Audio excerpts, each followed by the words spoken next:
Shalom. Damai di hati. Damai di hati.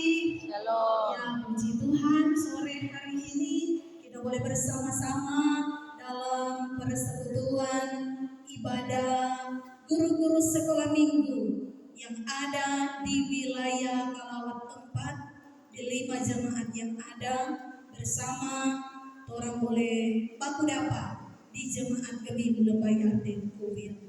Nah, saudara-saudara yang dikasihi dan diberkati oleh Tuhan kita Yesus Kristus, bagian Alkitab dalam kitab Galatia pasal 2 ini adalah merupakan atau keseluruhan dari kitab Galatia ini adalah merupakan surat yang dikirimkan oleh Rasul Paulus kepada jemaat yang ada di Galatia. Kalau mau bilang Paulus, pasti terancam so tahu siapakah ini Paulus. Tapi jangan mengapa saat ini saya mau menyampaikan tentang seorang tokoh yang sangat luar biasa, yang tentunya akan memberikan satu motivasi iman bagi orang sebagai guru-guru sekolah minggu dalam melayani Tuhan, yaitu dalam belajar dari seorang Paulus.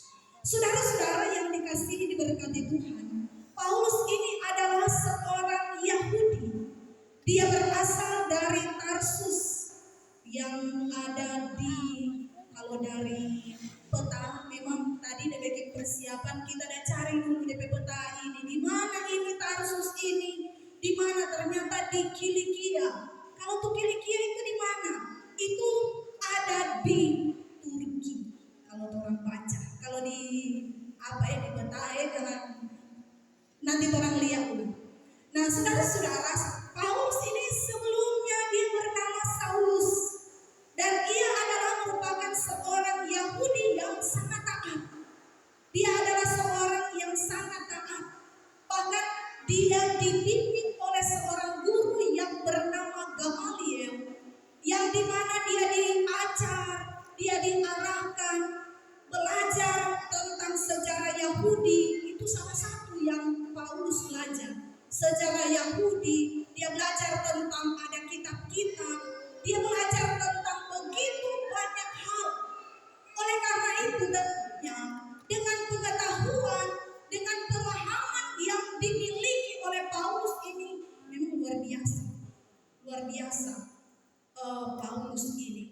Ketika dia memiliki pemahaman yang sangat luar biasa, dan juga dia adalah seorang Yahudi yang menaati hukum Musa secara ketat, menimbulkan bagi Paulus menjadi pribadi yang fanatik agama, yang tentunya di sana menimbulkan satu semangat yang penuh atau berkobar-kobar, yang dimana ketika dia fanatik agama membuat dia tidak berkompromi dengan sesuatu atau ajaran lain yang tidak sesuai dengan apa yang ia terima, sehingga dia menganggap bahwa aksinya atau perbuatan apa yang dia lakukan, jadi di DP Kisah sebelum bertobat, dia memahami bahwa itu adalah satu bentuk pengabdiannya kepada Allah. Kalau orang baca Kisah Para Rasul pasalnya yang ke-8 ayat 3 di situ, di mana dia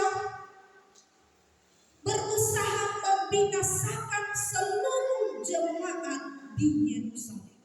Luar biasa, ini memang sosok seorang Paulus sebelum dia bertobat. Namun hal yang merupakan atau menjadi titik awal perubahan terjadi dalam kehidupan Paulus adalah sebagaimana dalam Kisah Para Rasul pasalnya yang ke-9 ayat 1 sampai ayatnya yang kedua. Itu menjadi titik awal perubahan dalam hidup Paulus. Dia yang awalnya seorang yang mengancam bahkan membunuh para murid Tuhan. Dia yang awalnya seorang yang jahat. Itu di Kisah Para Rasul 9 ayat 13. Dia yang awalnya adalah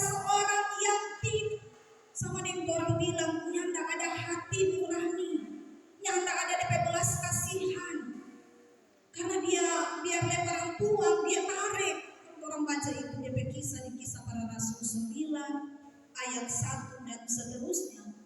Biar dia masuk di rumah-rumah, mau laki-laki mau perempuan, dia temui, dia tarik, dia bawa. Luar biasa ini Paulus.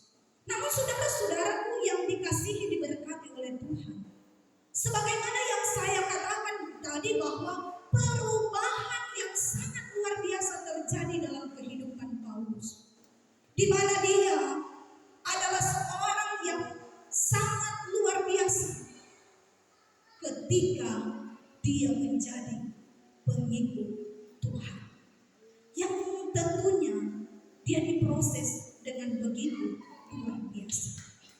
Karena memang DP awal kisah pertobatan Paulus ini, dia sebenarnya dalam perjalanan mau pergi di Damsyik. Di Damsyik, sebelum dia pergi di Damsyik, dia suruh minta surat kepada imam bahwa dia akan menangkap ini orang-orang. Dia akan menangkap. Dia suruh menghadap imam besar, meminta surat kuasa untuk dibawa ke Damsyik, supaya jika ia menemukan baik laki-laki maupun perempuan yang mengikuti jalan Tuhan, maka dia akan menangkap mereka. Jadi memang dia mau pergi ke Damsyik dengan satu rencana yang memang matang sekali, dan dengan satu niat yang sangat luar biasa. Dia mau berusaha untuk membinasakan ini orang-orang yang percaya pada waktu itu. Namun saudara-saudaraku yang dikasihi, diberkati Tuhan, di dalam perjalanan Paulus ini mengalami hal yang sangat luar biasa. Pertama, yaitu ia menemukan bahwa ada cahaya yang memancar dari langit yang mengelilingi dia.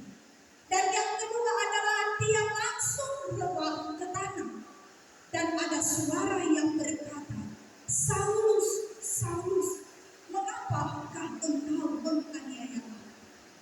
Lalu Saulus dia bertanya, "Siapakah engkau, Tuhan?" Lalu di situ Tuhan menjawab, "Akulah Yesus yang kau aniaya itu." Dan sesudah itu dia menjadi buta. Dia menjadi buta selama 3 hari.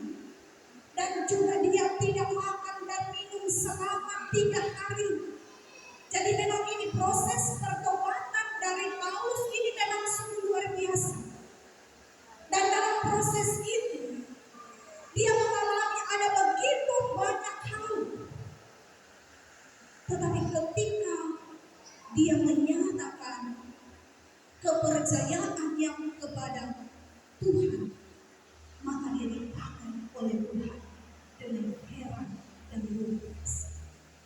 Karena itu kalau orang baca di dalam Kisah Para Rasul pasalnya yang ke-15, ayatnya yang ke-9, boleh orang baca Kisah Para Rasul 15.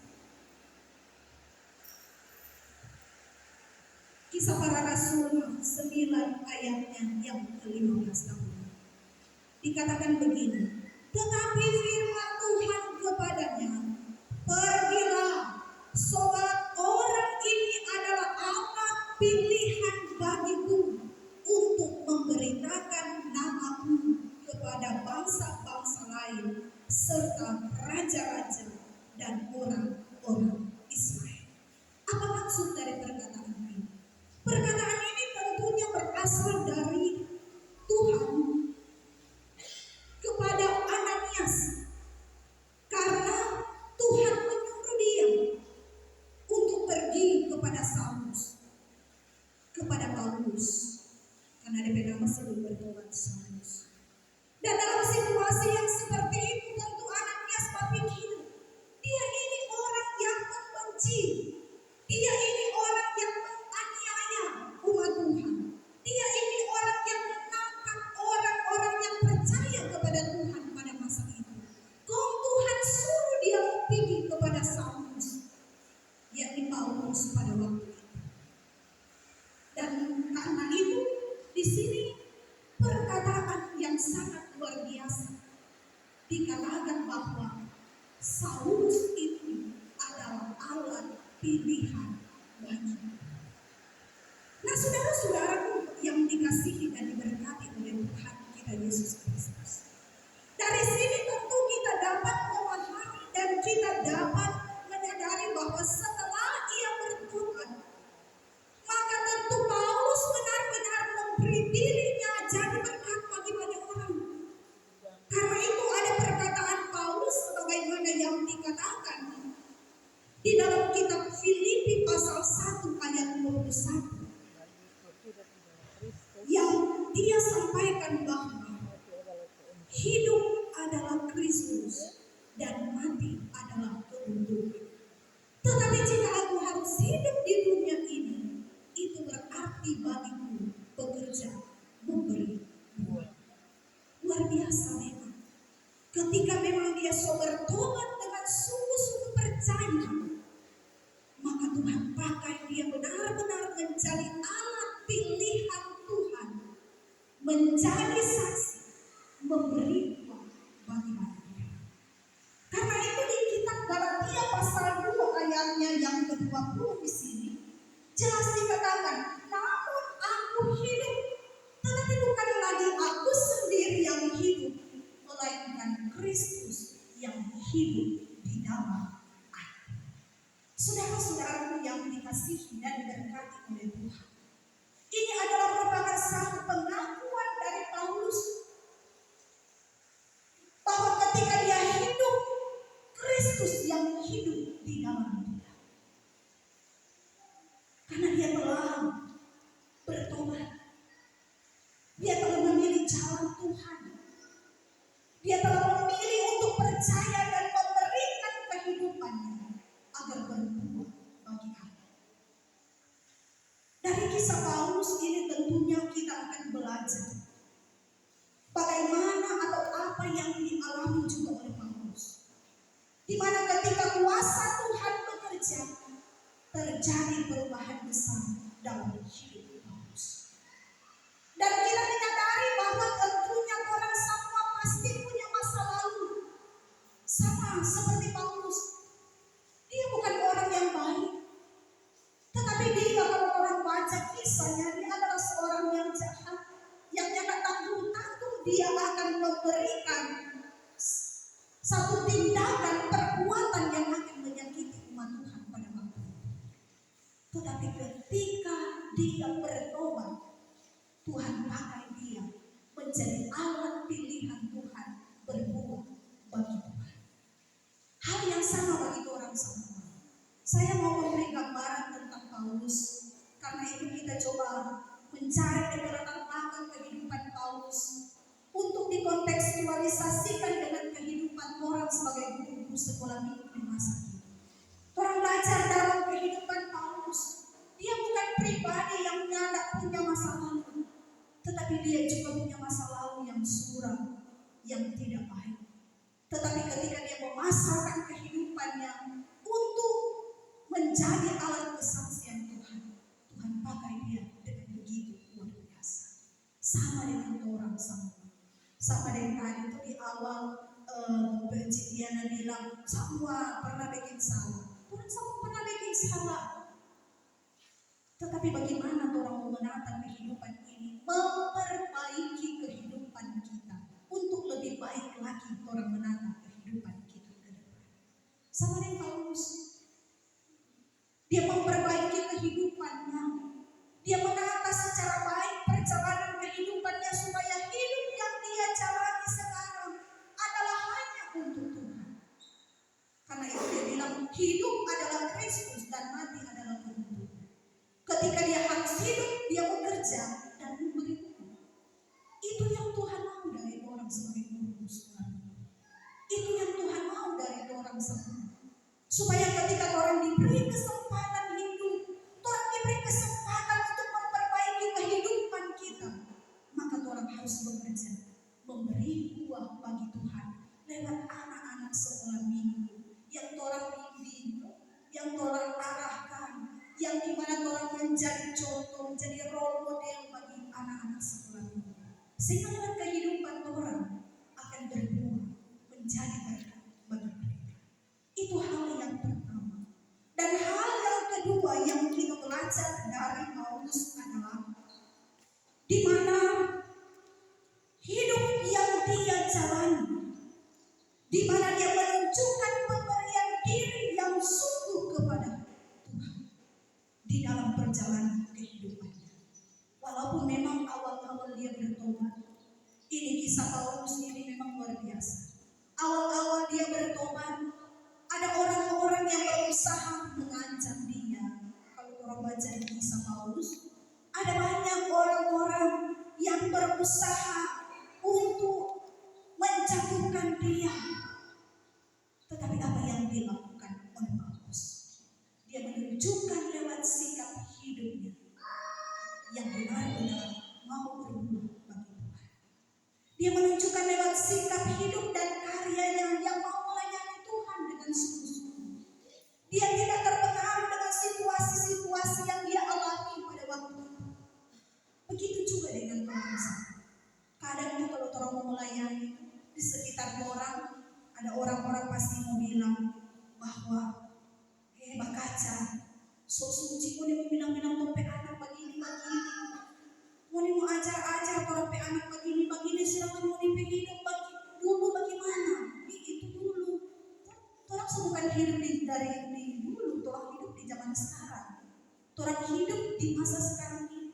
Dan ketika orang hidup di masa kini, orang hidup untuk Tuhan. Amin. Itu. Jadi memang tantangan ini pasti selalu ada di mana-mana. Saya tahu bahwa pasti orang BMC ini pasti alami ini. Kadang orang diperhadapkan orang mencibir, guru sekolah minggu begitu, ini guru sekolah minggu bikin ini dan itu. Kadang hal-hal yang seperti itu.